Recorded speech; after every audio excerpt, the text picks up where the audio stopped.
기독교는 그리스도를 믿는 거예요. 그리스도를 믿어서 영을 받아 하나님의 형상을 회복해 가는 일이 바로 그것이 기독교라는 거예요. 그러니까 기독교는 오직 예수님, 이게 기독교입니다. 이게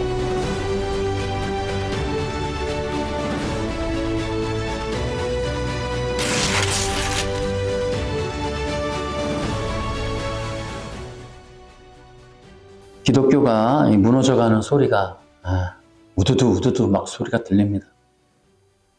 초대교와 같이 이 복음 외에는 이제 다 무너져 버릴 수밖에 없다. 그런 생각이 듭니다.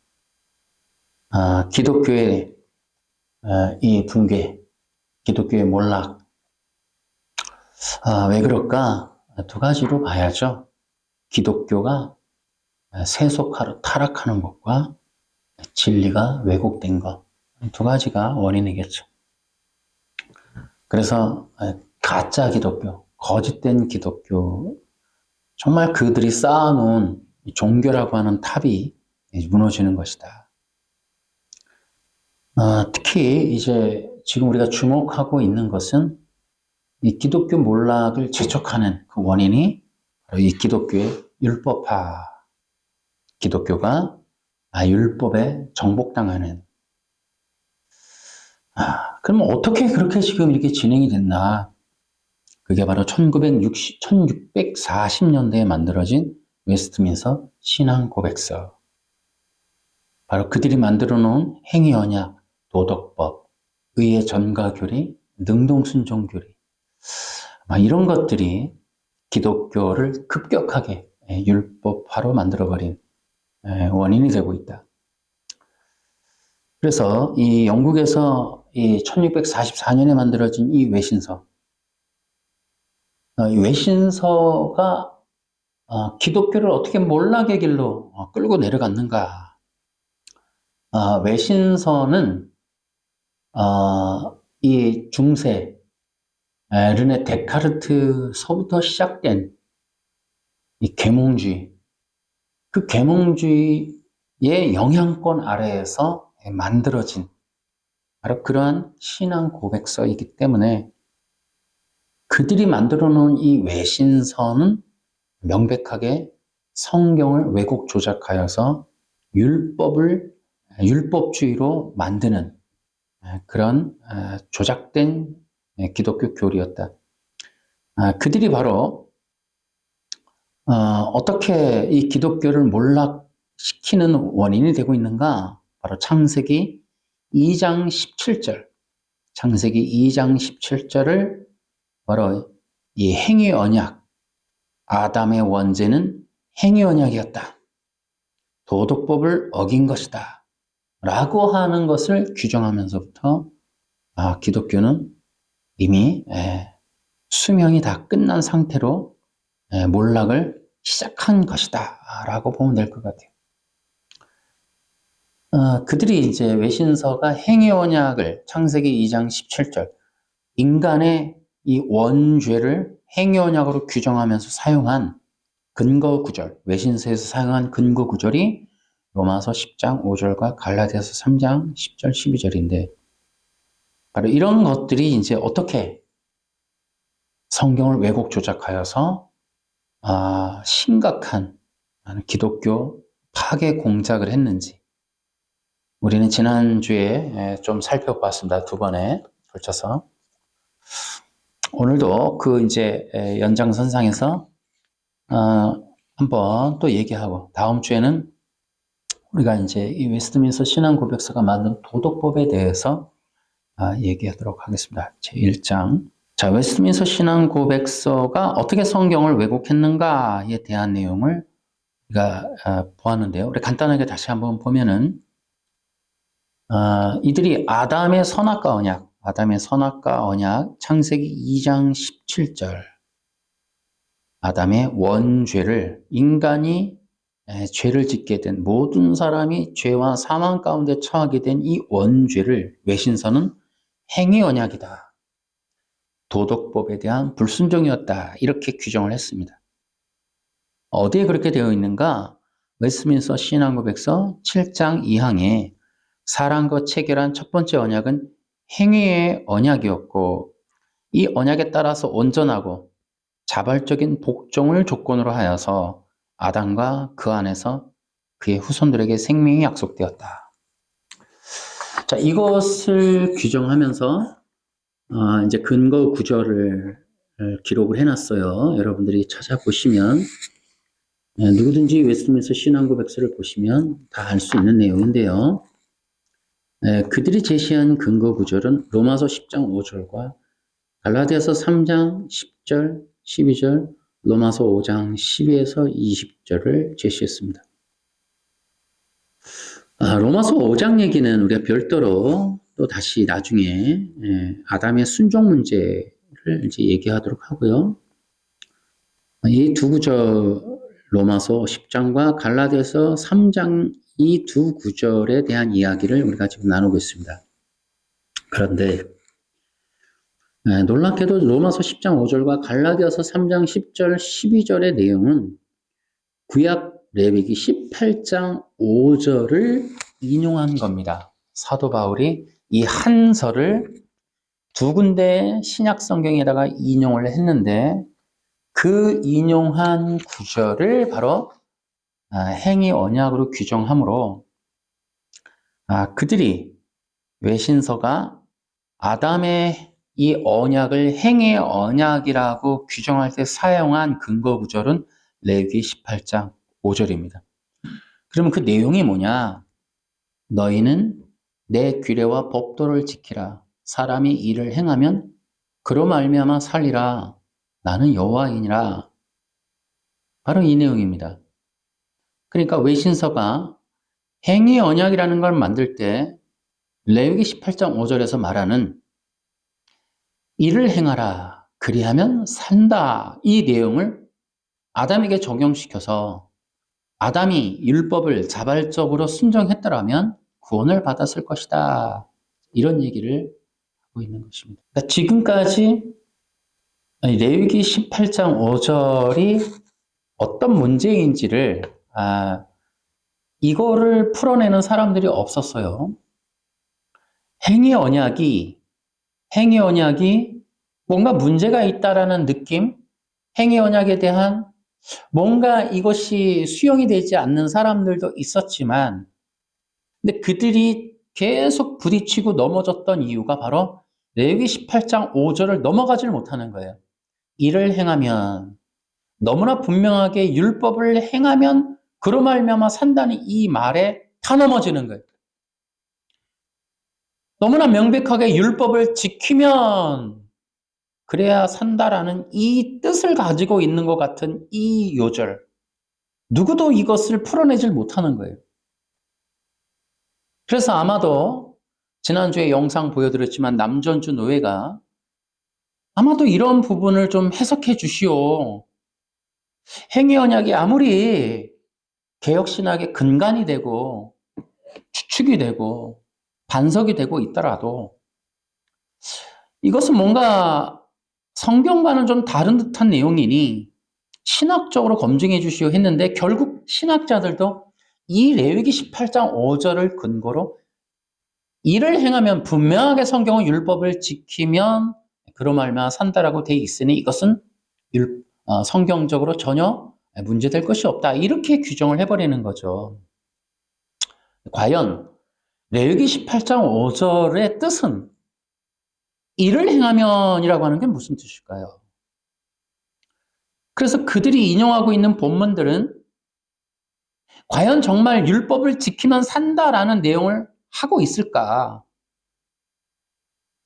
그런데 우리가 분명하게 알 수 있는 건 레위기 18장 5절이 말하는 율법을 지키면 산다라는 내용은 성경과는 완전히 충돌하고 있는 그런 내용이다라는 걸 우리가 볼 수 있는 겁니다. 예를 들어 갈라디아서 3장 20절을 보아도 그렇습니다. 우리 갈라디아서 3장 20절을 우리가 쉬운 성경으로 같이 읽어볼 거예요. 그러므로 율법을 지키는 것으로 하나님 앞에서 의롭다고 인정받을 사람은 아무도 없습니다. 왜냐하면 율법은 우리가 죄인이라는 사실을 알게 해주기 때문입니다. 자, 분명하게 사도 바울은 율법을 지키는 것으로 하나님 앞에 의롭다고 인정받을 사람이 없다라고 얘기를 해주고 있습니다. 또 갈라디아서 3장, 그러니까 지금 문제가 되고 있는 갈라디아서 3장을 보아도 마찬가지예요. 그들이 말하고 있는 10절과 12절 사이에는 충격적인 내용이 기록되어 있습니다. 율법을 통해서는 하나님으로부터 의롭다함을 얻지 못한다는 것이 분명합니다. 성경에 이렇게 적혀 있습니다. 의인은 믿음으로 말미암아 살 것이다. 그러니까 지금 이 문제는 대단히 중요한 문제예요.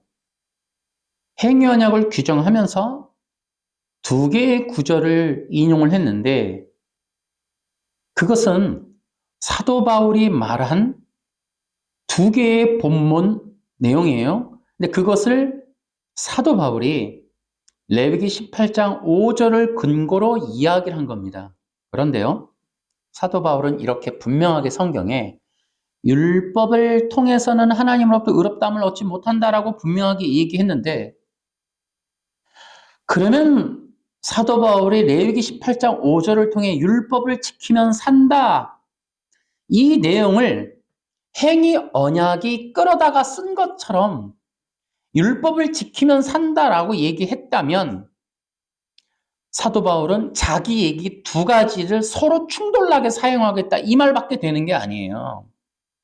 분명히 사도 바울은 율법으로 의롭다함을 얻지 못한다라고 분명히 선언했는데 행위 언약을 만든 사람들은 사도 바울이 인용한 레위기 18장 5절로 아담에게 적용하기를 바울이 그렇게 말했다. 율법을 지켜야 산다라고 바울이 그렇게 인용하고 바울이 사용했다. 그러니 아담도 역시 율법을 지켜야 사는 게 맞다. 이렇게 지금 외신서가 해석을 하고 있는데 그것은 사도 바울이 말하고자 했던 의도가 아니었다는 거예요. 이 얘기를 이해를 하셔야 돼요. 사도 바울은 분명하게 율법으로는 의롭다함을 얻지 못한다는 말을 하려고 레위기 18장 5절을 쓴 겁니다. 그러니까 이건 조작된 거예요. 그럼 우리는 이렇게 얘기할 수 있어요. 성경에는 행위 언약이 존재하지 않는다. 왜냐? 성경은 절대로 율법을 지켜서 구원을 얻으라는 말을 하고 있지 않기 때문이다. 그러니까 우리는 기본적으로 이 내용이 어쨌든 간에 우리는 주목을 해야 되는 내용이 바로 이겁니다. 사도 바울은 두 가지를 얘기하지 않았다는 거예요. 사도 바울은 율법을 통해서는 하나님으로부터 의롭다함을 얻지 못한다는 이야기를 하려고 레위기 18장 5절을 끌어다 쓴 것이지 율법을 통해서 율법을 지키면 구원을 얻는다, 산게 된다, 영생을 그런 뜻으로 사용한 것이 절대 아니다. 아브라함은 하나님을 믿어야 된다. 정말 복음을 믿어야 된다. 믿음으로 의롭게 된다. 이 얘기를 하려고 레위기 18장 5절을 쓴 것이다. 그런데도 합동총회 신학부는 이것이 성경적으로 문제가 없다. 이렇게 얘기를 하고 있습니다. 말이 되지 않는 거죠. 기본적으로 말이 되지 않는 거예요. 그러므로 이것은 명백하게 왜곡이고 조작이다. 그런데 이것을 문제가 없다라고 얘기하는 신학자들이 그러면 그들이 가짜거나 그들은 성경을 모르거나 성경을 조작하고 있는 자들이다. 이렇게 볼 수가 있는 것입니다. 자, 두 번째로 복음의 변지.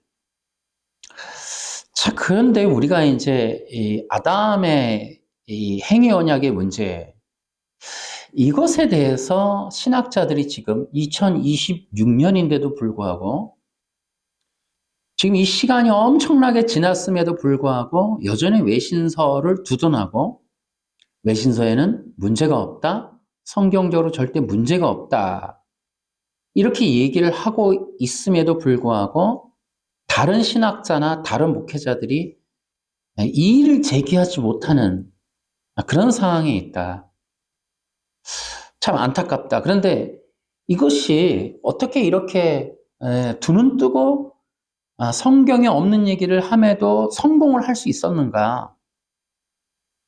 그러니까 이것이 바로 창세기 3장, 2장에 있는 그런 내용이라는 거죠. 이게 뭐예요? 일단은 아담이라고 하는 잘 사람들이 이해할 수 없는 그런 사람에 대한 이야기예요. 또 창세기 2장 17절이라고 하는 너무 짧은 문장에 이 문자적으로는 분명하게 뜻이 기록되어 있지 않단 말이에요. 이 사도 바울처럼 율법을 통해서는 의롭다 이런 말을 하지 않고 있단 말이에요. 또 아담의 도덕법이나 행위 언약을 규정할 때 아담은 죄가 없었다. 그러니까 인류의 이 타락 범죄 사건 이전에 있었던 이야기이기 때문에 사람들이 잘 이해를 못하는 거예요. 그런 것을 빌미로 율법의 행위, 도덕법 이런 것들을 규정을 해도 이해를 못할 수밖에 없어요. 창세기 2장 17절 한 절만으로는 이야기가 너무 어렵단 말이에요. 근데 그것을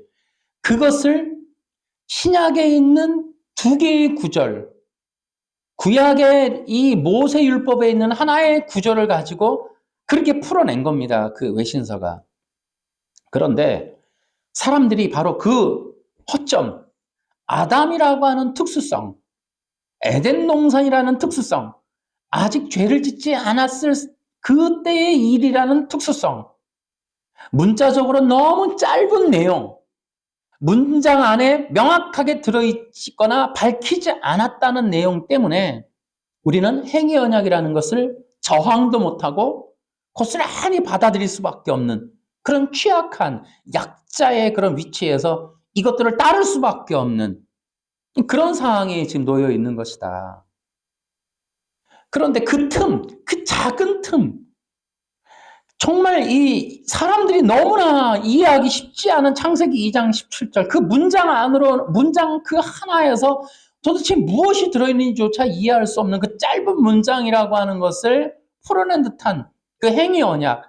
그래서 행위 언약이라고 규정을 딱 해놨는데 아무도 이것을 이해하지 못하기 때문에 이해를 못하는 그 틈, 사람들이 잘 모를 거라는 성경은 명확하게 얘기하지 않으니까 먼저 점령해서 이렇게 풀어버리면 어느 누구도 이의를 제기하지 못할 거라는 그 취약함, 성경 해석의 어려움, 이런 성경을 이해하기 매우 어려운 지점에 있는 매우 애매한 내용을 공략해서 그 안에 정말 율법을 지켜야 산다라고 하는 말도 안 되는 내용을 넣어놓고는 이 기독교의 특히 개혁신학이라는 이름으로 못을 팍 박아놓으니까 아무도 이것을 이의를 제기하지 못하는 그런 상황이 됐다. 그런데 바로 그렇게 그 틈을 우리가 아무도 모르는 사이에 허용되어지는 그들이 비집고 들어온 사이에 기독교는 그 작은 틈 때문에 무너지기 시작한 것이다.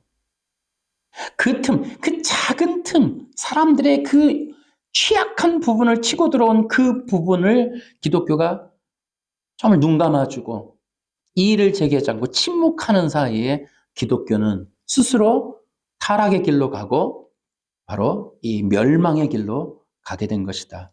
사탄은 작은 틈을 비집고 들어오는 거예요. 성경 해석에 있어서의 그 난점, 그 부분을 치고 들어오는 거예요. 문장 하나, 명확하지 않은 요절, 이런 것들을 틈타고 들어오는 거예요. 구원의 취소도 마찬가지예요. 내가 상 받기 위하여 내가 나를 치노라. 혹시나 상에서 떨어질까봐. 이런 말 하나, 그런 말 하나를 타서 그거 봐라, 바울도 구원에서 떨어질까봐 저렇게 열심히 달려간다고 하지 않느냐. 바울도 구원의 취소를 걱정했다. 뭐 이런 식으로 틈 타고 들어오는 그 작은 틈 하나로 삐지고 들어온다. 그 작은 틈으로 문자의 그 틈으로 이 사탄의 교리가 숨어 들어온다. 그것이 바로 행위 언약과 도덕법이었다. 창세기 2장 17절 명확하지 않게 정말 표시되어 있지 않은 정말 이걸 어떻게 해석해야 될지 모르는 인류의 가장 취약한 그 요절 하나 그걸 틈타고 들어와 버렸다.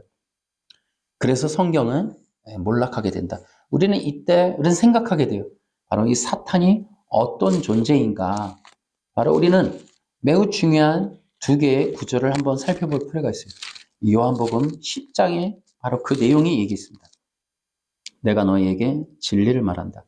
양 우리의 문으로 들어가지 않고 다른 곳으로 넘어가는 사람은 도둑이며 강도다. 예수님을 벗어난 다른 문으로 들어가는 거죠. 또 10절에 도둑은 훔치고 죽이고 파괴하기 위한 목적으로 온다. 제가 이 책을 썼는, 제가 이제 이거 행위언약 과연 성경적인가라는 책을 썼는데, 저는 거기서 행위언약을 만든 이 외신서, 그리고 외신서를 추종하는 자들은 바로 기독교를 파괴하기 위한 목적으로 온 자들이다. 이렇게 표현을 해놨거든요. 바로 성경 요절도 그렇게 해놨어요. 도둑은 훔치고 죽이고 파괴하기 위한 목적으로 온다. 그러나 나는 양들이 생명을 더욱 풍성히 얻게 하기 위해 왔다. 이렇게 얘기를 했어요.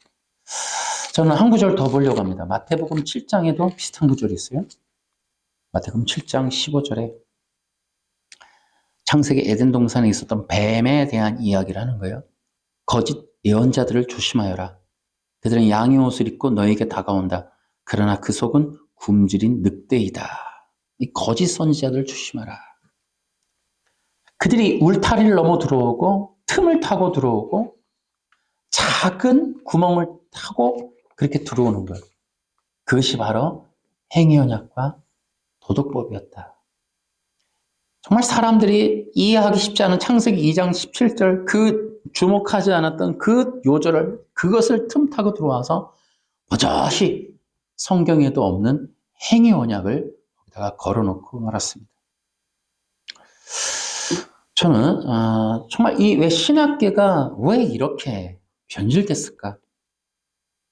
신학자들이 너무나 저는 박사도 아니지만 일반 목회자인데 저조차도 이걸 비교해보고 나서 너무나 어렵지 않게 이해할 수 있었던 이 내용을 신학자들이 문제가 없다. 성경적으로 문제가 없다. 그것은 무흠하다. 성경적으로 맞다. 행위언약은 성경과 맞다. 왜 이렇게 하는 걸까요? 신학자들이 아까 얘기했죠. 가짜이거나 변질됐거나 그들은 어떤 개인적인 어떤 전체적인 목적에 의해서 쓰임받고 있는 거짓 선지자들일 것이다 라는 거죠. 왜 이렇게 신학자들이 왜 이런 명백한 것을 이해하지 못하거나 덮고 있는 걸까요? 바로 신학자들이 전부 문제가 있기 때문에 그래요. 왜냐? 지금 한국에서 이 신학자들이 신학교 교수가 되려면 박사를 받아야 되는데 이분들이 대부분 미국이나 영국, 독일 가서 받아온단 말이에요. 근데 여러분들이 자료를 조금만 검색해 보시면 이 미국 신학이라고 하는 것이 전부 독일 신학이에요. 이 웨스트민스터 신학교 자체가 그렇지 않은 것 같으나 역시나 영향을 받았어요. 그래서 이 독일이나 영국, 특히 영국도 이 계몽주의 이후에 신학이 완전히 이성 중심의 신학으로 바뀌었기 때문에 이것이 온전치 않아요. 그래서 미국에 가도 독일에 가도 이 박사를 받고 온 모든 사람들이 기본적으로 배워야 하는 것들이 바로 인간학, 자유주의 신학과 인본주의, 바로 이런 것들을 기반으로 한 성경 해석, 이것을 배워오기 때문에 신학자들이 거의 다 좌파예요. 신학교가 다 좌파고 신학 교수들이 다 좌파입니다. 여러분 신기해요. 여러분 자료를 보세요. 인터넷 자료 보면은 대형교회 목사님들일수록 다 좌파입니다. 왜 그래요? 미국에서 박사학위 받고 미국에서 현지 대형교회에서 목회하고 그러다가 한국에 청빙받아 오신 대부분들이 가지고 있는 그 배워온 신학 자체 토양이 전부 좌파 신학이에요. 인간학이란 말이에요. 인간학. 그게 바로 네오막시즘이에요. 결국에는 다 이게 이 유물론의 신학과 동일한 거란 말이에요. 그렇기 때문에 대형교회 목사님일수록 다 미국에서 넘어올수록 거의 다 좌파인 거예요. 그러니까 신학교 교수들이 기본적으로 좌파일 수밖에 없는 게 그들이 배워온 게 그래요. 배워온 게. 그러니까 이 웨스트민스터 신학교에서부터 오신 그 특히 개혁신학, 장로교 신학을 하신 분들도 행위언약을 두둔하거나 이 도덕법을 추앙할 수밖에 없는 게 그렇게 배워온 거예요. 배워온 거예요. 지금 문병호 교수님이 합동 측 신학교 교수인 걸로 아는데 이분이 이 WEA를 반대를 했어요. 근데 이분 자기 스스로가 이게 충돌이 나는 거예요. 왜냐하면 문병호 교수님이 기독교 출판 대상을 받았던 그 기독론 책을 보면 행위 언약을 엄청나게 거기다가 잘 적어놨단 말이에요. 행위 언약의 추종자란 말이에요. 근데 WEA가 행위 언약을 기반으로 해서 기독교 율법화를 주장하는 세계 복음주의 연맹인데 그게 바로 외신서 발간 200주년을 해서 만든 단체란 말이에요. 자기가 행위 언약을 추종하는데 WEA를 반대하는 이게 말이 안 되는 어불성설 같은 상황이 벌어지는 거예요. 한국 기독교가 현재 그러한 상황에 처해 있다. 행위 언약은 인정하는데 WEA는 반대하는 말도 안 되는 상황이 벌어지고 있다. 또 WEA에서는 뭐가 문제인지 모르고 행위 언약은 또 문제라고 생각하는 사람들도 존재한다. 근데 장로교인들 거의 대부분이 지금 행위 언약 도덕법, 의회 전가교리, 능동순종은 거의 90% 이상이 받아들이고 따라가고 있어요. 그렇기 때문에 기독교가 지금 80% 이상이 좌파가 될 수밖에 없는 거예요, 이게. 왜냐하면 그것이 바로 인본주의와 율법주의 신학이기 때문이다. 바로 그런 것들이 기독교를 내부적으로 붕괴시키는 기독교 내부의 이단들이다. 자, 우린 두 번째로 이제 진리의 파괴에 대해서 한번 보셔야 돼요. 아담의 문제에서부터 무엇이 비롯되었는가? 그러니까 외신서의 이제 행위언약 도덕법, 의의 전가, 능동순종. 자, 이렇게 아담의 죄를 규정하는 이 행위언약에서부터 도덕법, 의의 전가, 능동순종 이런 문제들이 시작이 됐는데 그럼 창세기 2장 17절을 어떻게 해석할 것이냐 하는 것에 대해서 지금까지는 행위 언약을 대체할 만한 것을 말한 사람이 없어요. 전 세계에. 그러니까 창세기 2장 17절이 행위 언약이다라는 것을 벗어난 사람도 없고 그것을 대체할 만한 성경을 해석한 사람도 없어요. 이게 이제 가장 큰 문제입니다. 그러니까 왜 창세기 2장 17절을 풀기가 어렵다라는 거고 이미 개혁신학이 출범을 하면서부터 외신서가 장악을 했기 때문에 웬만하게 똑똑하신 분들은 다 이제 외신서에서 바로 이 박사를 받고 외신서를 추정할 수밖에 없기 때문에 그 외의 분들이 이걸 못해요, 이거를. 이제 그런 지금 엄청난 종교 권세, 종교의 영에 장악된 상황이다. 자, 그런데 바로 이 문제. 바로 그러다 보니까 아담의 문제에서부터 뭐가 일어났다? 진리가 왜곡되고 파괴되기 시작했다. 그러니까 사탄의 목적이 뭐예요? 율법주의의 목적은 구원의 문을 막는 거란 말이에요. 이 뱀의 후손들, 거짓 선지자들의 목적은 마태복음 23장에 나오듯이 구원의 문을 막는 거란 말이에요. 이게 예수님이 이미 얘기해 주셨어요. 그러니까 저들의 목적, 율법주의의 목적은 하나님의 구원 계획을 가로막는 거예요. 자, 그러면 이제 우리는 구원의 문을 어떻게 가로막는가? 두 번째는 우리가 어떻게 구원의 문을 가로막는가라는 거를 우리가 이해를 해요. 기본적으로 이해하죠. 이걸 뭐 우리가 하나를만 집중적으로 하지 못하니까. 가장 큰 문제가 뭐냐면, 자, 율법을 지켜서 구원받는다라는 내용을 말했지 않습니까? 다시 말하면 구원의 문을 어떻게 막았냐면 율법이라는 본래 뜻을 왜곡하면서부터 구원의 문을 막는 거예요. 그러니까 율법이 뭐냐라는 율법의 정의를 이 사람들은 뒤틀어 놓은 겁니다. 율법을 행동으로 사람들이 아담이 율법, 하나님의 뜻을 어떤 명령을, 법을 잘 준행했더라면 능동순종 가면 아담이 십계명을 지켰더라면 이런 얘기가 나온단 말이에요. 그러니까 그렇게 율법이라는 것은 어떤 헌법 같은 규범집 같은 그런 것으로 왜곡을 시켜놨어요. 거기서부터 구원의 문이 막히기 시작한다. 그런데 율법이 뭐냐? 예수님이 뭐라고 해놨어요? 율법은 나에 대한 이야기다. 누가복음 24장 44절, 요한복음 5장 39절 46절에 율법은 인간이 행동으로 지키는 게 아니라 율법은 그리스도의 이야기다라고 얘기해 놓은 거예요. 바로 그렇게 율법이라고 하는 개념을 바꾼 거예요. 그러니까 행위 언약을 규정하면서부터 지금까지 모든 기독교인들 머릿속에는 율법은 지키는 거. 하나님의 어떤 600 몇 가지의 율법을 잘 지키는 거, 십계명을 잘 지키는 거, 토요일 날 교회 안식일 지키는 거, 이런 식으로 생각할 수밖에 없도록 만들어 놓은 것이 바로 행위 언약입니다. 그렇지 않다라는, 성경은 율법은 그리스도의 이야기다라고 얘기를 하는 거예요. 두 번째, 거기에 그럼 구원의 문이 어떻게 또 막히느냐? 그러면 이 율법을 변형시킨 건데, 그러면 율법이 왜 그리스도를 말하고 있느냐? 그 이유, 그것을 바로 너무너무 중요한 뜻을 율법이 담고 있는데, 행위 언약으로 규정하면서 율법의 본래 뜻을 다 변질시켜 버린 거예요. 다 바꿔버린 거예요.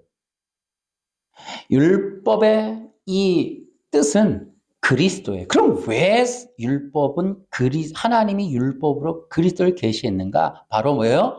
하나님이 율법으로 그리스도를 계시한 건 바로 그리스도를 통해서 하나님 앞에 나와야 한다라는 것 때문에 그래요.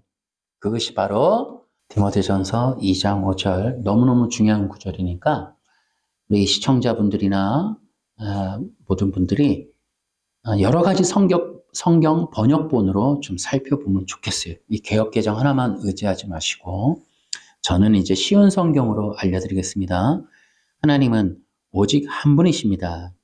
하나님께 나아갈 수 있는 방법도 한 가지뿐으로 오직 예수 그리스도를 통해서만 가능합니다. 이것을 위하여 예수 그리스도께서는 사람의 몸으로 이 땅에 오셨습니다. 이렇게 기록되어 있어요. 다시 말씀을 드릴게요.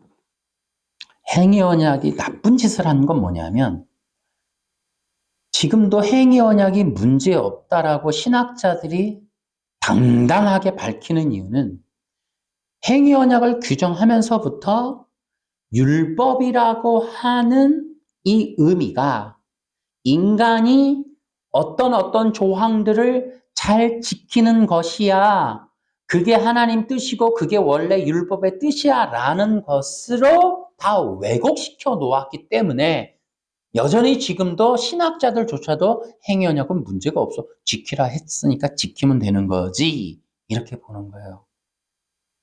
이것이 행위 언약이 저질러 놓은 가장 심각한 죄악입니다. 율법은 그게 아니에요. 율법은 그리스도의 얘기다. 그러면 왜 그리스도냐? 그리스도를 통하여 하나님 앞에 나오라는 뜻을 계시한 거예요. 율법은 하나님 앞에 나아갈 수 있는 건 오직 그리스도밖에 없다. 근데 왜 그럼 그리스도만이 우리가 하나님 앞에 나아갈 수 있는 유일한 길인가? 하나님이 율법을 통해 명령하는 건 거룩하라예요. 거룩하라. 하나님 앞에 나올 때는 거룩해야 한다. 왜? 하나님 앞에 나오는 자들은 하나님의 자녀로서 하나님의 백성이 되는 자들인데, 그렇게 하나님의 백성, 하나님의 자녀라고 일컬음을 얻으려면 하나님과 같이 거룩해야 한다라는 걸 명령하고 있는 거예요. 그런데 바로 여기서 너무너무 중요한 거예요.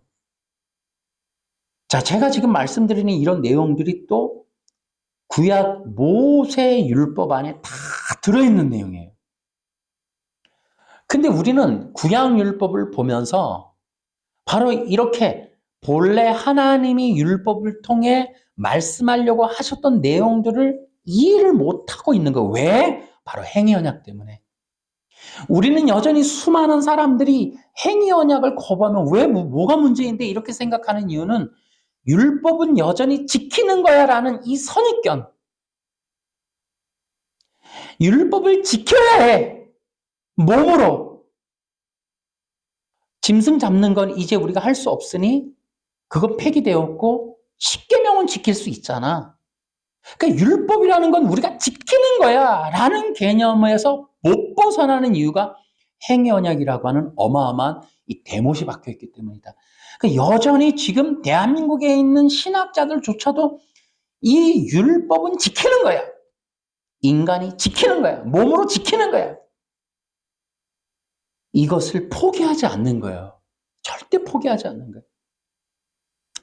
근데 모세의 율법 안에는 그렇게 우리에게 율법을 지키라는 그 내용이 달리 표현되는 거예요. 바로 예수 그리스도에 대한 내용을 얘기해 주는 거예요. 그러니까 율법이라고 하는 건 그리스도를 통하여 하나님 앞에 나아라. 왜? 하나님이 하나님처럼 거룩해야 한다라는 이 요구, 하나님의 거룩함에 대한 율법의 요구를 인간이 이룰 수 없기 때문에 바로 그리스도를 통하지 않으면 하나님의 율법의 요구, 이 거룩함, 하나님과 같이 거룩함에 대한 이 율법의 요구를 이룰 수 있는 길이 없어요. 여러분, 이게 충격적입니다. 그 내용이 로마서 8장 1에서 4절까지 내용이에요. 그러면 이게 어떤 신비를 갖고 있느냐? 이게 바울이 말하려고 하는 내용의 요지란 말이에요.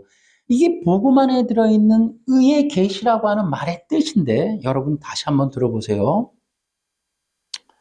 하나님이 율법을 통해서 명령하는 건 거룩함인데, 이 거룩함은 오해를 하면 안 돼요.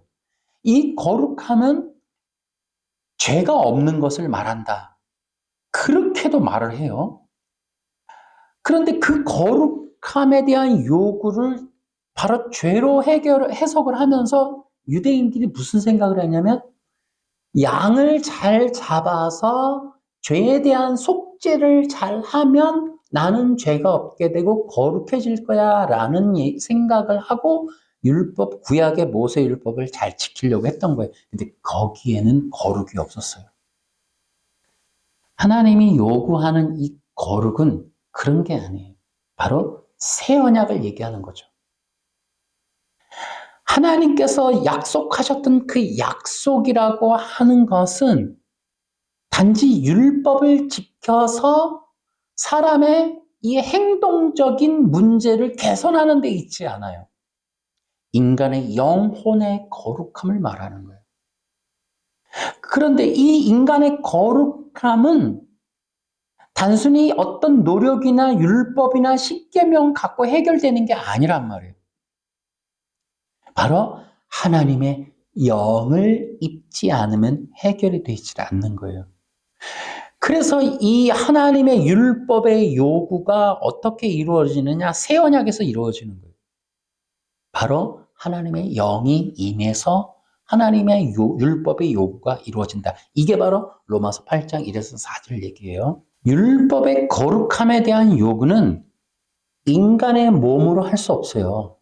인간은 이 안에 죄가 있기 때문에 바로 인간들의 이 영혼에 죄가 있기 때문에 율법을 아무리 지켜도 거룩해지질 않아요. 하나님과 같이. 그러면 이 인간의 영혼의 죄악, 이 더러움을 어떻게 씻느냐? 바로 산상수훈에서 지적해 주셨던 인간의 거룩함에 대한 기준, 그것은 행동에 있는 것이 아니라 우리 마음에 있다라고 하는 이 기준을 해결할 수 있는 충족은 하나님의 영이 임하는 거예요. 다시 말하면 율법이 요구했던 거룩함의 이 거룩함은 영을 요구하는 거예요. 영을. 그렇기 때문에 그리스도를 계시라는 거예요. 이게 기가 막힌 거예요. 이게. 그렇기 때문에 하나님의 이 구속 언약, 창세전에 있었던 구속 언약의 의미는 그리스도를 통하여 하나님의 약속이 이루어진다라는 거예요. 그러니까 하나님의 뜻은 그 아들을 통해 이루어진다는 거예요. 이거 기가 막힌 거예요. 다시 말하면 하나님이 율법을 통해 요구하는 의는 그리스도를 믿음으로 해결이 되는 거예요. 하나님이 요구하는 율법의 의는 영이란 말이에요. 그 하나님의 율법의 요구가 영인데 그 영을 입어야만이, 영을 받아야만이 율법의 요구가 이루어지기 때문에 그 영을 받을 수 있는 유일한 방법은 그리스도를 믿는 거예요. 그 아들을 믿어야 돼. 그 아들을 통해서만 하나님의 율법의 요구가 이루어지는 거예요. 그게 바로 로마서 8장 1에서 4절 얘기예요. 다시요. 율법이 요구하는 의는 영이란 말이에요. 영. 거룩한 영을 입어야만 하나님의 율법에 의해 맞는 거예요. 그러니까 하나님은 하나님과 같이 거룩함을 요구하는데 그 하나님과 같이 거룩함은 하나님의 영을 입은 자들을 통하여 그 영이어야만 하나님의 율법에 맞는 거예요. 그러면 그 율법의 의를 막기 위하여 영을 입으려면 어떻게 되느냐? 인간이 육이 영을 입는 방법은 바로 그리스도를 믿는 것밖에 없어요. 그리스도를 통해야만 하는 거예요. 그래서 그리스도를 통하여 하나님의 영을 받게끔 되어 있는 그 내용이 바로 율법이란 말이에요.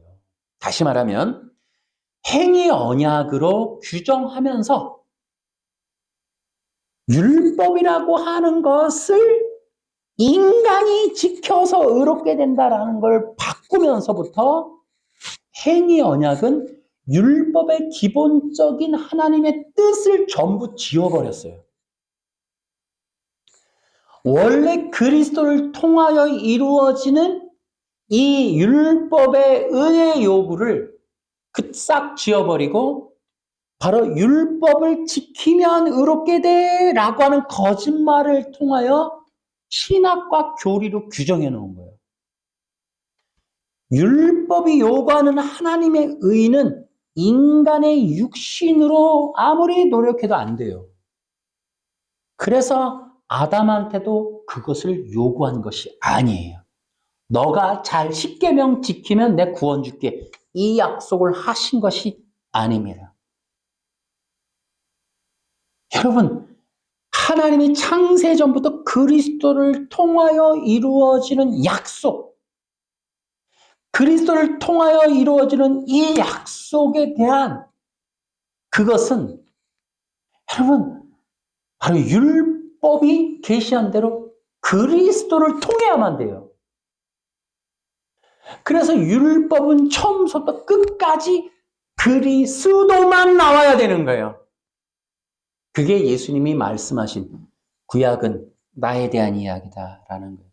그러면 개역신학이 합동이라고 하는 장로교라고 하는 이 신학은 모든 율법을 해석하여 그리스도를 드러내야 되는 거예요. 인간이 지켜야 된다! 이 행위 언약에 대해서 브레이크를 거는 게 개역신학이어야 되는 거예요. 하나님이 그러니까 이 부분, 벌써 행위 언약이라는 것은 사도 바울의 이야기에 와도 충돌이 나고 예수님이 뭐라 그래요? 모든 율법은 나에 대한 얘기다 하는 예수님의 말씀과도 충돌이 나는 거예요. 그리고 모세 율법이 말했던 이 거룩함을 요구하는 의와도 충돌이 나는 거예요. 더 중요한 부분이 있습니다. 이제 이 부분 때문에 제가 이제 이 책에서도 강조했고 앞으로 이 부분을 이제 제가 집중적으로 다루면서 이 행위 언약의 문제점을 좀 얘기하려고 합니다. 자, 행위 언약과 도덕법, 의의 정과와 능동 순종이라고 하는 이 부분은 무엇이 또 가장 큰 문제가 되느냐? 기독교의 기본 진리를 파괴하는 것이다. 그러면 기독교의 기본 진리가 뭐냐? 영적 연합이다라는 거예요.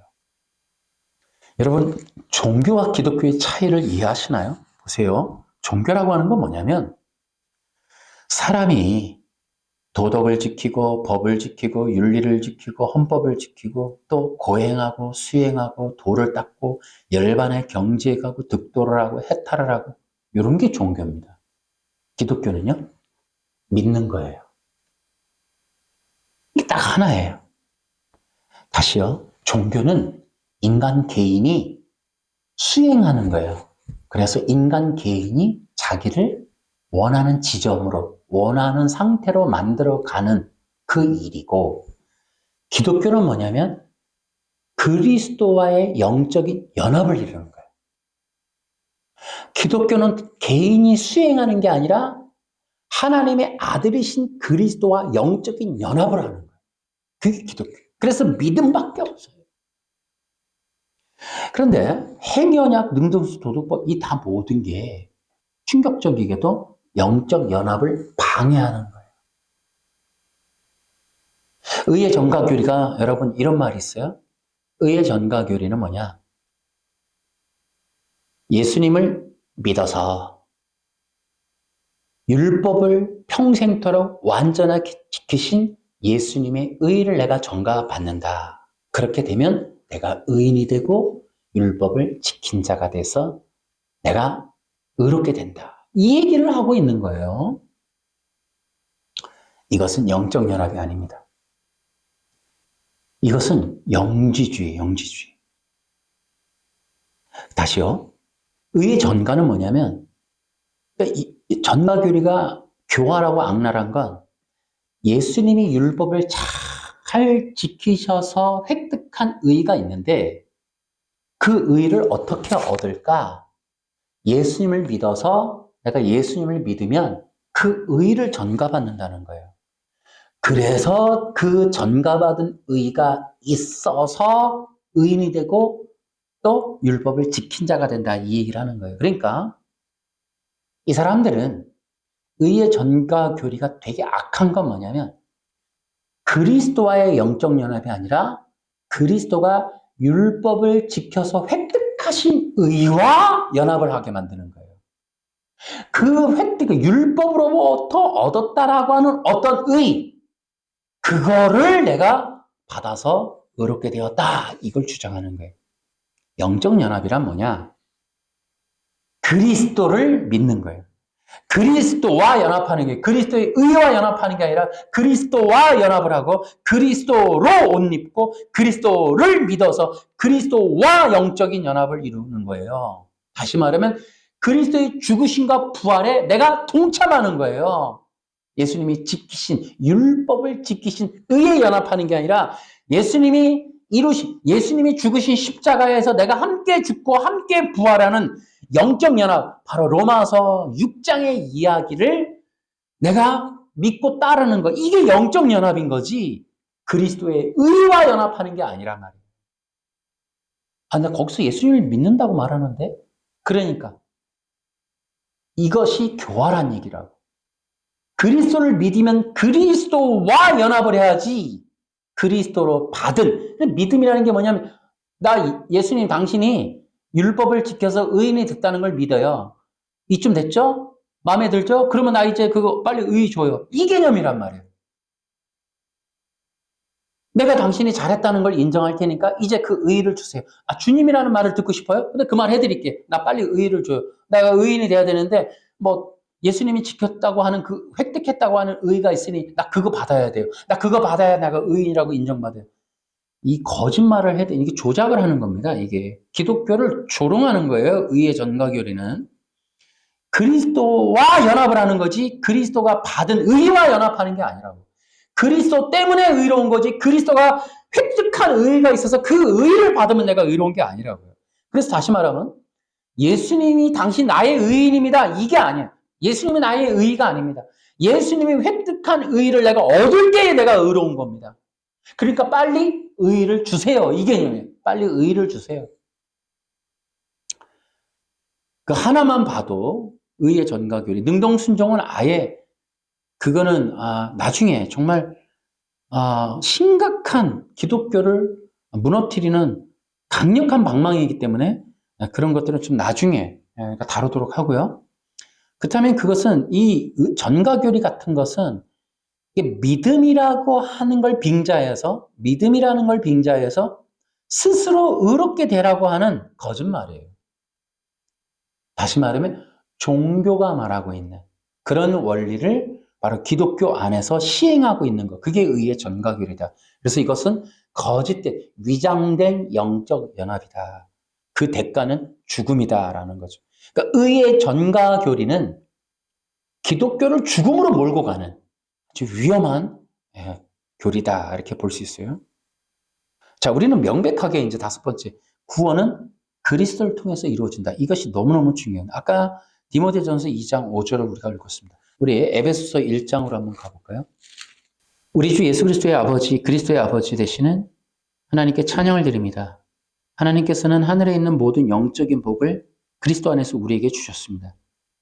하나님께서는 이 세상이 창조되기 전 그리스도의 사랑 안에서 우리를 흠없는 거룩한 백성으로 선택하셨습니다. 또한 그때부터 예수 그리스도를 통해 우리를 자녀 삼으시기로 작정하셨습니다. 그 뜻을 가지고 계시다는 것입니다. 너무너무 중요한 거예요. 그러니까 구원은 행위로 이루는 게 아니에요. 바로 그리스도를 통해 이루어지는 거예요. 여러분, 행위 언약을 어디서 긁어다가 썼다고요? 로마서 갈라디아서. 저도 아담의 구원에 대해서 이렇게 말해주고 싶어요. 바로 창세전부터 하나님은 아담을 그리스도를 통해서 구원하시기로 작정하셨다. 그래서 이 창세전에 있었던 구속 언약이 최초로 인간에게 계시된 것이 바로 선악과 언약이다. 다시 말하면 구속 언약의 처음 수혜자는 아담이었다. 그러니까 이 그리스도를 통한 구원은 성탄절부터 시작된 게 아니에요. 바로 창세 전부터 있었던 하나님의 영원한 구속의 작정이 바로 그리스도를 통한 구원이었다. 바로 이 영원 창세 전에 있었던 그리스도의 구속 언약의 그 바로 영향을 받는 것이 창세기 2장 17절이다. 그러니까 창세기 2장 17절을 구속 언약과 띄면 안 된다라는 거예요.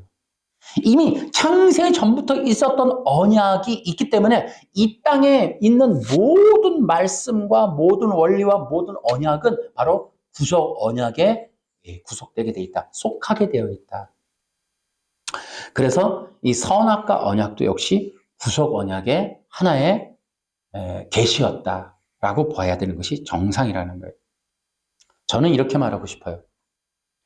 지금 사도 바울이 구속전 창세전 구속 언약을 이미 얘기했어요. 이거 성경에 여러 군데 나와요. 사탄도 이미 그걸 알고 있었다. 바로 이 사탄이 구속 언약을 알았다. 그리스도를 통한 모든 인류의 구원, 하나님 자녀 되게 하는 이 구원은 이미 정해져 있었기 때문에 이것을 사탄도 알고 있었다. 그래서 그것을 방해하기 위한 목적이 행위 언약이었다. 이미 사탄은 그리스도를 통한 구속을 알고 있었기 때문에 이 그리스도를 믿으라는 율법의 명령을 왜곡해서 네가 스스로 그리스도가 되라는 거짓말로 조작해 놓았다. 그래서 사탄은 이미 그리스도를 통한 구속의 언약을 알고 막은 것이다. 우리는 이런 것들을 좀 총체적으로 좀 생각해 볼 필요가 있다. 뱀은 어떤 역할을 했느냐? 바로 거짓 선지자다. 바로 이 거짓 선지자가 그런 역할을 한 것이다 라고 보는데요. 자, 이제 세 번째, 마지막으로 이제 진리의 회복에 대해서 얘기해 볼게요. 예수님과 사도들의 사역은 사탄이 파괴한 진리를 회복하는 거였어요. 첫 번째, 아까 얘기했죠? 예수님이 율법을 회복하셨어요. 누가복음 24장과 요한복음에. 이미 장로들의 전통으로 무너져 있던 이 모세 율법의 본래의 뜻을 회복하는 게 예수님의 사역이었어요. 그래서 예수님이 뭐라 그래요? 마태복음 5장에 나는 율법을 완성하러 왔다. 하나님의 구속전 언약을 완성하는 것이 바로 예수님이셨다. 아까 얘기했죠. 율법이 요구하는 건 영이었다. 그 영을 입을 수 있도록 하나님이 계획한 것이 그리스도다. 그래서 그리스도를 통해서 이 일을 이루도록 했다라는 거죠. 또 이제 사도 바울의 사역이 바로 그러합니다. 두 번째, 바로 이 사도들의 사역도 뭐였다?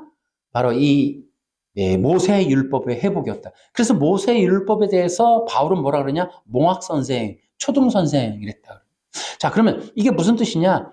율법을 사도 바울이 이해하는 모세 율법은 뭐냐? 모세 율법은 모든 사람들을 그리스도에게로 인도하는 몽학 선생에 불과하다 이런 얘기예요.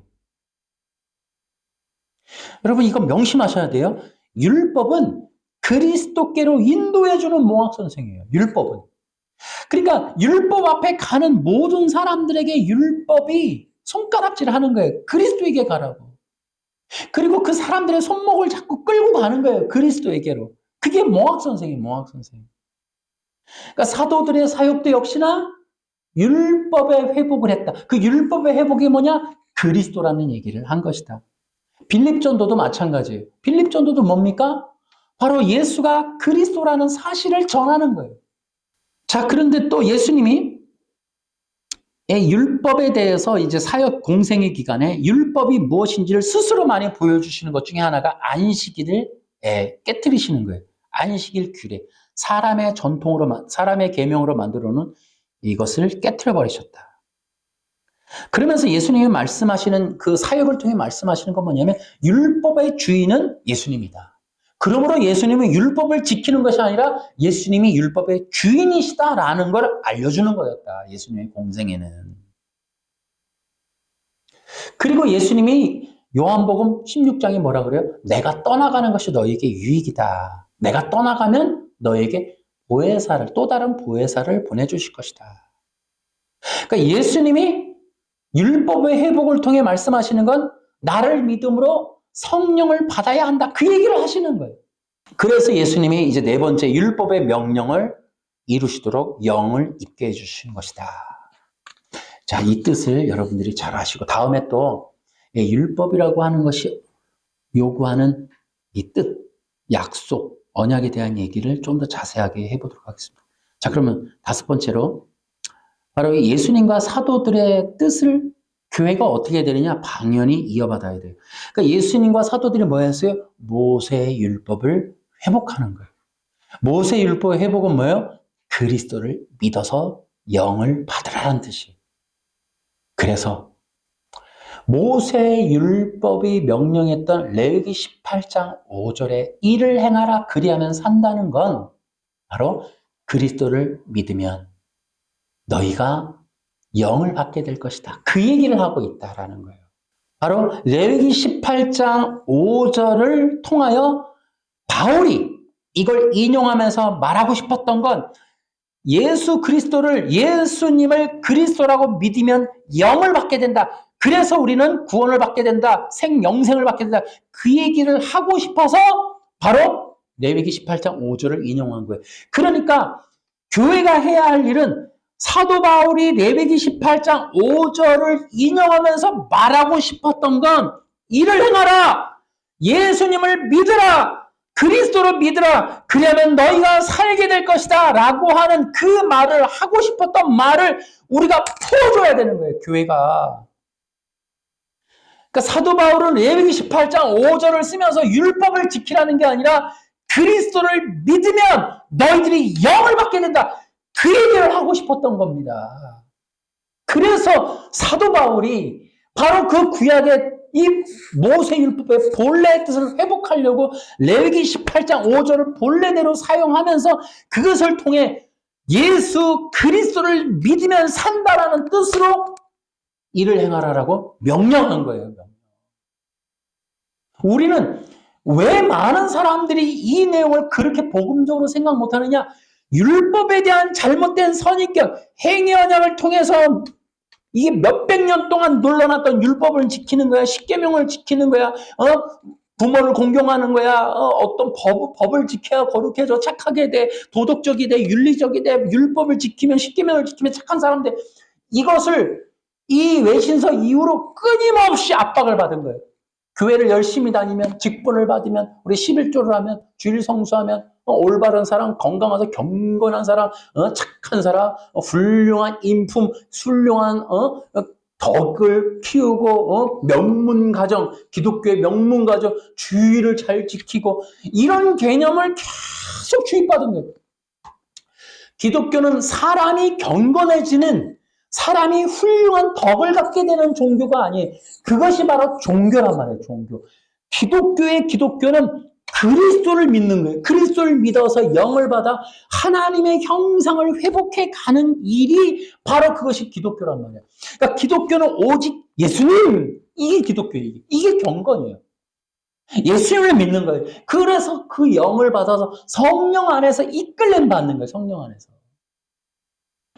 그래서 우리가 이 개념, 끊임없이 개혁신학이 자꾸 외식적인 경건스러움을, 직분을, 외형적인 어떤 교회 크기나 유명한 능력 있는 큰 좋은 개념, 외형적인 성공, 비전, 꿈, 세상 성공에 대한 자꾸 세속화, 더 큰 거, 더 부자, 명예, 자꾸 이렇게 가는 외식적인 어떤 모습으로 너는 훌륭했어. 신앙 잘 지켜서 주일 안 빠져서 기도 많이 해서 너는 덕스러워지고 복을 많이 받고 세상에서 자꾸 우리는 이렇게 종교가 만들어 놓은 이 굴레로 끊임없이 들어갔던 이유가 바로 율법에 대한 이 개념, 기독교에 대한 개념이 어그러져 있기 때문에. 그러니까 이 행위언약서부터 시작해서 율법을 지키면, 법을 지키면, 십계명을 지키면 도덕스러워지고 윤리적이 되고 훌륭한 인품을 갖게 되고 화도 참게 되고 말도 조용조용하게 되고 남한테 화도 안 내고 이러한 개념으로 신앙을 만들어내니까 숨이 막히는 거예요. 다 율법화야 되니까 교회 가서 속은 다 썩어 있는데 할렐루야. 여러분 지금 TV를 보십시오. 상담 프로가 얼마나 많아요. 우리가 볼 때 멀쩡한 사람들이, 훌륭한 직장을 가진 사람들이, 학력도 좋은 사람들이, 부자인 사람들이 어때요? 속이 다 썩어 있는 거예요. 부부관계가 다 썩어 있는 거예요. 개인주의, 이기주의, 그냥 그 욕망, 쾌락 이런 것들로 사실은 사람들이 전부 썩어 있는 거예요.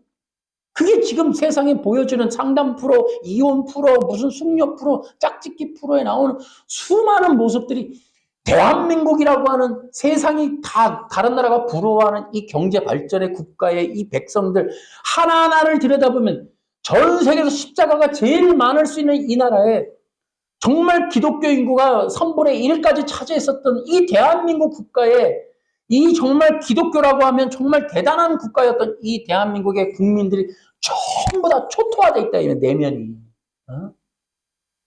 외식적인 경건, 훌륭한 대학, 좋은 직장, 아주 그냥 좋은 명문 가정의 시집 장가, 3대, 4대를 이루는 부욱, 이런 것들을 끊임없이 기독교가 조장을 하는 거야. 그게 성경에 어디 그런 게 있냐고, 성경에. 외식적인. 우리는 성령, 우리의 인간의 내면을 들을 행위언약이 뭡니까? 내가 정말 이 많은 얘기를 나중에 시리즈로 또 하겠지만 책을 다 썼습니다만 이 행위언약이라고 하는 아담의 속의 죄는 전혀 상관하지 않는 하나님이 되고 싶어하는 그 욕망으로 그냥 뚫뚫 뭉쳐있던 그 인간의 속은 전혀 구원과 상관이 없는 그저 십계명만 지켰더라면 정말 그 썩어있는 속은 상관없는 채로 주일 송수만 했더라면 나는 그래서 내가 새벽 예배 빠지지 않았는데 내가 주일에 빠져 교회를 위해서 헌신했는데 내가 돈을 얼마나 냈는데 내가 평생 얼마나 기도했는데 끊이지 않아요. 인간 입속에서 이 입에서 끊어지지 않는 게 자기 스토리, 자기 복음. 내가 어떻게 했는데 나는 얼마나 덕스러웠는데 내가 얼마나 헌신, 충성, 봉사 내 삶을 다 갖다가 이제 이런 것들로 인하여 사람들은 죽어가는 거예요. 그거 버리라고 계속 성령님이 얘기하는데 그거 쌓아놓고 가는 거예요. 그 바벨탑을 쌓아놓고 그 바벨탑에 스스로 감격하면서 하나님이 복 주겠지. 그러니까 그 속마음이 어떻든 행위역서부터 인간의 속이 어떻게 썩어가든 어떻게 죄악으로 가득 차든 밖에 나가서 살인자가 되든 사이코패스가 되든 교회만 나가면 우리 엄마가 권사만 되면 내 자식이 교회만 나가면 이런 생각들을 하는 거예요. 그 속마음은 다 썩어 있으면서 죄악으로 똘똘 뭉쳐 그 앞에 사람들 앞에 말하기 부끄러운 엄청난 죄악들을 가지고 있습니다. 죄책감도 못 느끼면서 대한민국 사람들의 문제가 뭐예요? 경제력으로는 세계에서 어느 나라에 부럽지 않은 다 웬만한 사람 가정집마다 자동차 2세대 다 굴리고 정말 훌륭한 환경이 얼마나 좋고 그런데도 불구하고 사람들이 다 썩어 있는 거예요. 그 속이 문드러져 있는 거예요. 바로 뭐예요? 아담서부터 속이 문드러지던 죄악이 있던 하나님이 되고 싶은 욕심이 있고 욕망이 있던 선악과 먹고 싶어서 발광하라는 상태든 그 심령이 지금 죄악으로 불불 끓고 있던 상관없이 계명만 지키면 이라고 하는 이 율법주의. 그 속은 전혀 상관하지 않는 우리 영혼의 이 질병은 전혀 구원과는 상관이 없다고 치부하는 이 행위언약 도덕법. 인간의 이성 중심의 이 기독교, 가짜 기독교. 이러한 이 가짜들을 만들어 놓고는 문제가 없어요. 예, 이 행위언약은 성경적으로 문제가 없어요. 복음적으로 문제가 없어요. 이 진리적으로, 원리적으로, 교리적으로, 신학적으로 문제가 없어요. 이게 죽어 있다 이 말이에요. 기독교가 이게 죽은 것이다 이 말이에요. 죽은 것이다. 이건 기독교가 아니다 이런 거예요. 그러므로 이 합동공청회가 얘기했던 거 우리는 종교니까 상관없어요. 기독교인들은 알아서 하라 그러세요. 우린 종교잖아요. 그러니까 율법을 지켜서 의롭게 되는 거 뭐가 문제예요? 내가 열심히 도를 닦고 십계명을 지키고 아담이 당연히 십계명 지키면 의로워야지. 그럼 뭐가 더 있어요? 응? 우리는 종교잖아요. 우리 가짜잖아요. 지금 그 얘기하는 거예요 지금. 응? 예수님이 그토록 와서 율법주의를 박살내면서 이 뱀의 후손들, 이 에덴 동산에 있었던 이 뱀의 후손들의 얘기를 그렇게 해줘도 이걸 다 듣지 않는 거예요. 행위언약이라고 하는 거 하나 지키려고 전 세계에 이 기독교가 신학교까지 세워서 교수들까지 머리 똑똑한 사람들 다 동원돼갖고 행위언약을 구축해갖고 결국 율법주의를 구축하고 인간 모두를 전 세계에 이 통합되는 기독교가 이 종교의 핵심이 도덕이에요, 도덕. 인본주의. 인간의 근거. 그래서 결국은 하나님 없는 결국 계몽주의에서 말했던 그 유토피아, 인간 이성, 하나님의 권세와 권위와 하나님으로부터 이탈한 하나님이 없는 세상에서 인간의 주권을 가진 이성 중심의 인간이 만들어낸 유토피아. 그 세계를 만들 수 있다는 가능성을 가지고 만들었던 이 행위언약. 이것을 지금 2000년대의 개혁신학이 포기 못하겠다는 거예요. 포기 못하겠다. 아담은 행위로 구원받는다. 아담이 하나님처럼 되고 싶어서 선악과 먹었다. 그런 건 상관이 없다. 그런 건 상관이 없다. 그거 보지 마라. 그거 뭐하러 그런 것까지 따지냐. 조건은 행위를, 율법을 지키느냐 안 지키느냐지 인간의 마음은 상관이 없다. 그게 율법주의예요, 율법주의. 그러니까 하나님께서 하시고자 했던 그 약속이라고 하는 언약 안의 그 약속, 언약 속의 약속, 그 약속. 내가 너희들을 반드시 내 자녀, 내 백성, 내 것으로 만들고야 말 것이라는 그 약속을 이루는 것, 성취라고 하는 것이 하나님의 영을 통해 이루어진다라고 하는 이 진리를 완전히 없애버린. 그러니까 지금 뭐예요? 합동측이 대단하게 잘하는 게 개혁신학이 은사 중지론. 지금도 뭐합니까? 신사도라는 이름으로 성령 얘기, 은사 얘기 전부 이단으로 때려잡잖아. 조금만 이상하면 이단. 성령 얘기? 너 예언했어? 너 이렇게 하고 손 얹었어? 넘어뜨렸어? 전부 이단. 이 성령이라고 하는 발광을 하나 발광.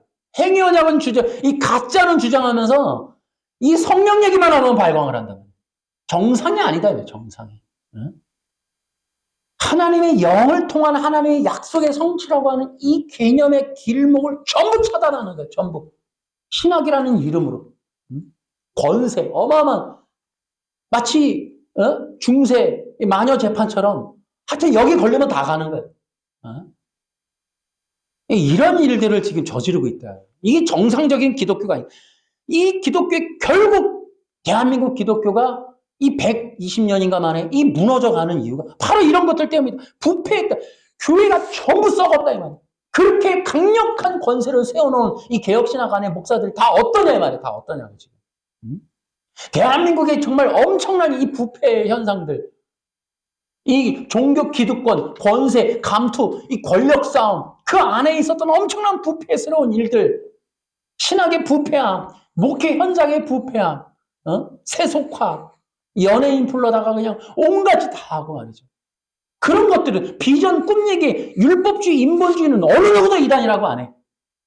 세상에서 잘 되는 거 어느 누구도 이단이라고 안 해. 그런 얘기를 잘하는 사람 이단이라고 안 한단 말이야. 그래서 성령 얘기만 하면 발광을 해. 성경 얘기만 하면. 행위언약 이거 건드리면 이제 난리 나는 거야, 난리 나는 거야. 세속화와 인본주의에는 눈 감고 있으면서 부자 되고 큰 교회 건물 짓고 여기는 다 가서 축하해줘. 건물만 지으면 그냥 다 동원해 축하해줘. 막 건물 지었다고 큰 종이라고 능력 있는 종이라고 그러고 부러워하고 막 건물만 지으면 다 가서 기념식 뭐 헌당식 뭐식 다 가서 좋아하고 돈 갖다 바치고 막.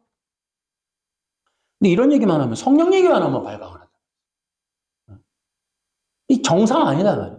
건물을 지으면 건물에 무슨 신이 있어요? 건물만 지으면 그냥 그렇게들 몰려가서들 그렇게 축하해주고. 도대체 이 기독교가 이 천주교도 아니고 건물만 지으면 그렇게 좋아해요.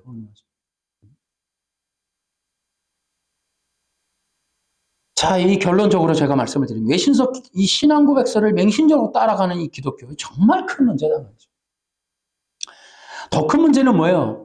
신학과 신학자들, 이 종교 기득권, 이 개혁 신학의 기득권을 가지고 뭐예요? 덮어버리는 거예요. 행위는 건드리지 못하게. 도덕, 의회 정가결의 이 능동순종 못 건드리게 하나요? 못 건드리게. 문제 없다. 성경적으로 문제 없다. 신학적으로 문제 없다. 그 다음에 이 총회, 신학, 이런 것들, 이 종교 기득권의 타락, 부패. 기독교 무너질 수밖에 없어요, 이거는. 세속화, 인본화, 율법화, 이거에 대해서 이의를 제기하는 사람은 없다, 이 말이에요. 이거를 이의를 제기하는 신학자도 없다, 이 말이에요. 기독교 신학이 이렇게 부패해 가는데도, 기독교 자체가 이렇게 율법화로 찌들어 가는데도 누구 하나 이걸 이의를 제기하지 않는단 말이죠. 저는 이제 우리에게도 얘기를 합니다. 이제 남은 자를 구별하시는 수밖에 없어요. 이거를 얘기해도 여러분 또 갈립니다. 80대 20이라니까. 여러분 행위 언약을 따라가는 사람들이 이런 얘기를 해도 아마 저가 비난을 더 많이 받지 혹시 그럴까 하는 사람들이 여러분은 없어요. 참 그럴까요? 저는 글쎄요. 제가 정치적으로도 이 한국 기독교가 정말 이 갈짓자 걷는 거, 이 공산주의라고 하는 것과 기독교가 양립하고 있고 반대 세력이고 서로 핍박하고 죽이는 관계가 있기 때문에 이 기독교가 좌파를 따라가면 안 된다는 얘기를 했더니 저를 더 공격하는 거죠. 그러니까 지금의 기독교는 정상이 아니기 때문에 정말 이 행위 언약에 대한 얘기를 해도 여러분 오히려 저를 비난하는 사람이 많지 이런 것들에 대해서 같이 공조할 사람이 10명 중에 한두 명 있을까 말까 하죠. 그러니까 율법화의 문제를 인지를 못하고 있는 게 저는 가장 큰 문제다라고 저는 보는 거예요. 그렇기 때문에 이제는 남은 자를 구별하는 수밖에 없어요. 여러분들도 어떻게 할 거냐 이거죠. 어떤 방향이 맞을까? 어떻게 가야 될까? 정말 내가 열심히 안식일날 토요일날 교회 가는 이게 맞지? 십계명 지켜야지. 그래 착해야 되지. 도덕적으로 완성돼야 되지. 그게 하나님이 기뻐하겠지. 물론 예수 믿는 게 도덕으로 떨어진다는 얘기를 하는 건 아니지만 여러분 아니면 여러분 어떻게 하시겠어요? 믿음으로 그리스도를 통해 하나님의 영을 받아 하나님의 자녀와 백성 되어서 하나님의 영을 인도받는 새 생명의 사랑 이런 원리 기독교의 기본 진리가 성경에 있고 그게 율법의 뜻이고 그러므로 행위 언약이 고쳐져야 된다 이런 개념 개혁신학에 문제가 있다. 여러분 개혁신학 건드리면 지금 저 같은 경우는 욕 많이 얻어먹을 거예요. 바른 진리를 따르고자 하는 사람들만 남는 수밖에 없어요. 저도 뭐 교단 나올 준비하고 있어요. 뭐 우리 성도들도 뭐 소수지만 정말 저는 교단에 대한 어떤 그런 것들이 만약에 저에게 압박이 오면 전 당연히 나갑니다. 당연히 나가서 혼자 합니다. 뭐 밀은 없어요. 뭐 그런 교단에 대한. 그러니까 그런 것들이 난 진리 하나만 붙잡겠다는 거죠. 성경의 진리, 옳은 진리를 가고 성도들에게도 옳은 진리를 가르쳐 보겠다는 거죠. 뭐 그것이 뭐 성도들도 막 딱 해서 아예 아니다 싶으면 많은 거예요. 다 선택하는 거예요. 그러니까 하나님의 백성들이 정말 남은 자들이 구별돼서 만나는 수밖에 없고 연합될 수밖에 없고 오늘 마지막 시대는 그 위험한 시대다. 지금은 정말 정신 차리고 깨어있지 않으면 우리는 그냥 코어가 눈앞에 있는데 행위 언약이 명백하게 성경에 오류인 게 너무나 명백한데도 성경적으로 신학적으로 문제가 없습니다. 지금 코를 매는 거예요. 눈앞에서 지금 눈 가리고 아웅하는 그런 시대이기 때문에 여러분 우리는 지금 위험하다 지금. 여러분들 정말 바른 진리로 승리하는 여러분 되기를 주의 이름으로 축원합니다. 기도하겠습니다.